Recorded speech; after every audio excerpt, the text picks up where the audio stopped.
75% donate, एकदम 100% कोई दिक्कत नहीं है। मैं सहमत हूँ जी। जोहार आप सभी को।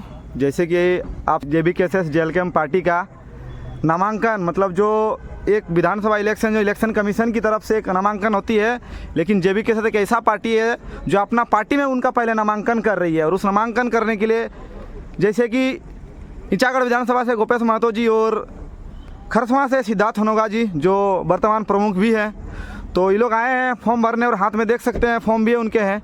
तो आइए बात करते हैं इन लोग से, जो इतना दूर से आए हैं कोल्हान से कल्याणचल तक, तो ये लोग क्या कहना चाहेंगे। गोपेश जी जोहार। आज आप लोग यहाँ मानटार स्थित जो आप लोग का प्रधान कार्यालय है, यहाँ आप लोग फॉर्म भरने आए हैं, तो क्या कुछ आशा लेकर फॉर्म भरने आए हैं आप?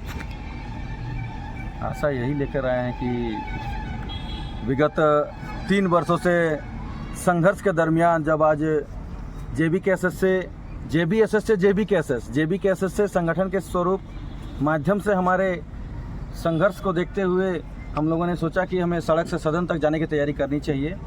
आज उसी को लेकर कुछ मापदंड थे आदरणीय केंद्रीय अध्यक्ष हमारे आदरणीय टाइगर जयराम नाथो के, तो उसी क्राइटेरिया को हम लोग फुलफिल करने के लिए आए थे। तो हमारा एक नामांकन टाइप से था, एक फॉर्म था कि जो भी अपने क्षेत्र से प्रत्याशी अपने आप को दावा करते हैं तो उन्हें फॉर्म फिलअप करने होंगे। और फॉर्म फिलअप दादा हम टोकना चाहेंगे, जैसे आपके हाथ में एक फॉर्म दिख रहा है, तो सुना जा रहा है कि आपके पार्टी पैसा ले रही है आपको फॉर्म के लिए, तो क्या जैसे आपका पार्टी का सपना था कि हर गरीब घर का बच्चा विधायक बन सकता है, विधायक का सपना देख सकता है, तो क्या एक गरीब घर का बच्चा और वो लोग क्या पैसा, मतलब इस तरह से पैसा देके वो लोग ये कर सकते हैं, फॉर्म भर सकते हैं? देखिए, पार्टी पैसा लेकर फॉर्म नहीं बेच रही है। पार्टी बस अपना एक सहयोग मांग रही है कि पार्टी को स्टैंड करने के लिए, पार्टी को दूर तक, अगर हम लोग सपना, अगर टारगेट, अगर हम लोग का लक्ष्य अगर बड़ा है, तो उस बड़े लक्ष्य को फतह करने के लिए एक बेस को थोड़ा मजबूत करना है।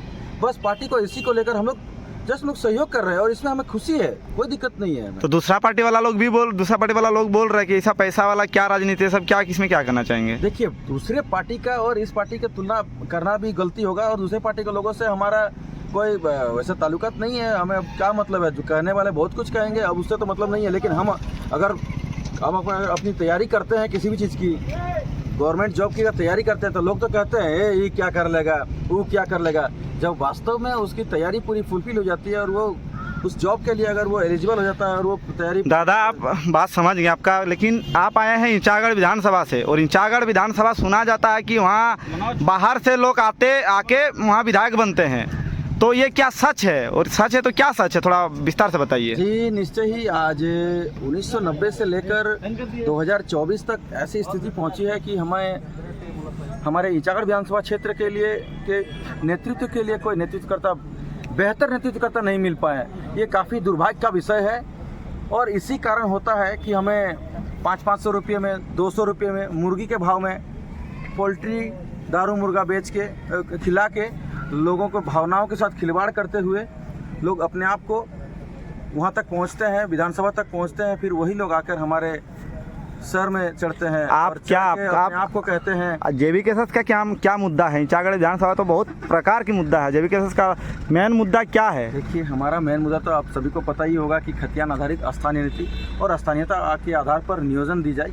आज देख सकते हैं राज्य के तमाम छात्र छात्राएँ रोजगार के अभाव में अपने आप को कहाँ देख रहे हैं, कहाँ भविष्य देख रहे हैं, इसका तो कोई गारंटी अता पता ही नहीं है। दूसरी बात है, क्षेत्र में पलायन की स्थिति इतनी बदतर है कि लोग अपने आप को दूसरे राज्य में शिफ्ट करने को मजबूर हैं। अपने बीमार बूढ़े माँ बाप को अपने इस बीमारी अवस्था में छोड़कर लोग बाहरी राज्य पलायन करने को मजबूर हैं। राज्य में शिक्षा और स्वास्थ्य की स्थिति आपको नज़र आएगी तो आप देखेंगे कि इससे बदतर स्थिति तो हो ही नहीं सकती है। कंपनी में जाइएगा तो लगता है कि जिस प्रकार से धुएँ, पॉल्यूशन जो है हमारे जस्ट डायरेक्ट नाक में आज घुस जाता है। तो ऐसा कहेंगे कि अगर वो धुआं हमारे अंदर आ जाती है तो कैंसर, दमा जैसी बीमारी हमारे क्षेत्र में लगातार फैलती जा रही है। और ये सबसे बड़ा कारण है यहाँ का कि जो लोग जनप्रतिनिधि के रूप में अपने आप को स्थापित करना चाहते हैं, वो लोग कुछ भीड़ का हिस्सा बनकर जाते हैं कंपनियों में दलाली करने के लिए, और कहते हैं कि अपने कंपनी में इलीगल तरीके से धुआं निकल रहा है, कंपनी पॉल्यूशन फैला रही है, तो उसी को लेकर बात रखते हैं। और अंततः क्या होती है कि कंपनी से वार्ता होकर अपने आप को कुछ फंड के रूप में मैनेज कर लेते हैं और तो प्रतिमा दिया जाता है। क्या जेबी केसेस के ऊपर इंचागढ़ की जनता विश्वास करेगी इस बार? क्या निश्चय ही की है। आज अगर हम लोग निर्दलीय प्रत्याशी के रूप में अपने आप को उस जगह पर स्थापित किए हैं, 40,000 वोट के रूप में अगर आशीर्वाद प्राप्त हुआ है, तो ये कम अगर आका जा सकता है तो ये गलत बात होगी। आज 40,000 वोट हमारे क्षेत्र में निश्चय ही, मैं आपको डाटा आंकड़ा के साथ दिखा दूंगा कभी, अभी वर्तमान समय में तो अभी दूसरे जगह पे हूँ, लेकिन विश्वास रखिए, हिम्मत की दात हमेशा होती है। फॉर्चून फेवर्स द ब्रेव, किस्मत भी हिम्मत वालों का साथ देती है। जैसे तो आज हम लोगों ने हिम्मत जुटाते हुए अगर यहाँ तक पहुँचा है और यहाँ तक अपने पार्टी और अपने संगठन को लाने का काम किया है। ज़्यादा तो जैसे एक बहुत मुख्य सवाल और बहुत बड़ा सवाल है, जैसे हर जितना यहाँ देख रहे हैं या फिर और भी पार्टी का देखते हैं, उसमें ज़्यादातर बुजुर्ग लोग, सीनियर सिटीजन लोग, सीनियर लोग देखते हैं कि फॉर्म भरते हैं या फिर उनका साथ में आते हैं। लेकिन आप एक ऐसा प्रत्याशी के रूप में अपना दावा ठोकने आए हैं जिसका आमने सामने एकदम युवा है एकदम, तो इसमें क्या मैसेज देना चाहते हैं आप? देखिए, युवा देश के भविष्य हैं और युवा ही नहीं, हमारे साथ सभी प्रकार के लोग आए हैं भाई, ऐसा मत बोलिए। नहीं, युवा की जनसंख्या आपके साथ मेरे पास खड़े नहीं है, कहीं इधर उधर शायद हैं। आज देख सकते हैं हमारे बड़े भैया यहाँ पे आए हुए हैं, नंदकिशोर दा, ये हमसे काफ़ी सीनियर है और ये हमें हमेशा गाइड करते हैं। और गाइड के तौर पर यही कहते हैं कि क्षेत्र में राजनीति अगर करनी होगी तो उसका भला करना, जो अंतिम व्यक्ति है क्षेत्र का, उससे भला करना स्टार्ट करो, तभी ऊपर तक पहुँच पाओगे। आज इनका संदेश रहा है और आज मैं हमेशा इनके गाइडलाइन तक पहुँचता हूँ।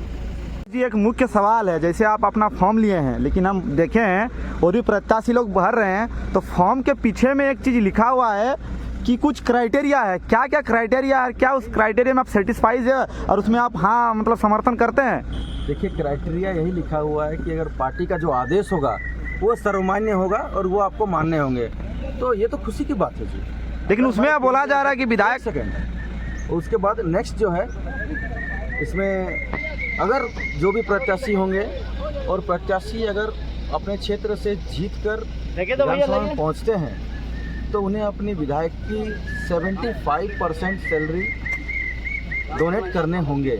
तो ये इस चीज़ को लेकर मैं खुश हूँ और मैं 20% डोनेट करने के लिए कोई आपत्ति नहीं है। और ये सबसे बड़ी उपलब्धि है हमारे पार्टी की कि आज तक कभी भी किसी पार्टी ने इससे बकायदा। तो दादा, इसमें एक बहुत मुख्य बड़ा सवाल है कि आप डोनेट करेंगे तो किसको करेंगे? क्या आपका अध्यक्ष को डोनेट करेंगे या फिर पार्टी को डोनेट करेंगे? किसको डोनेट करेंगे आप? क्षेत्र के लोगों को डोनेट करेंगे, शिक्षा हो, चाहे स्वास्थ्य के क्षेत्र पर हो, चाहे बेसिक मुद्दों पर हो, उस क्षेत्र में डोनेट करना है। अच्छा, मतलब आपका कहना है कि अपने क्षेत्र में डोनेट करेंगे। तो आप देख सकते हैं, ये है गोपेश महतो, ये पूरी समर्थन करते हैं जो इनका पार्टी का जो क्राइटेरिया है कि अपना जो पेमेंट रहेंगे, जो विधायक का जो पेमेंट रहा, उस पेमेंट को भी जनता के बीच में देने का काम करेंगे। बस केवल 25% अपने पास रखेंगे, 75% जनता को देने की काम करेंगे। तो ये है जेबी केसेस का विचारधारा, जेबी केसेस का सब समर्थन इसमें कर रहे हैं। चलिए, धन्यवाद।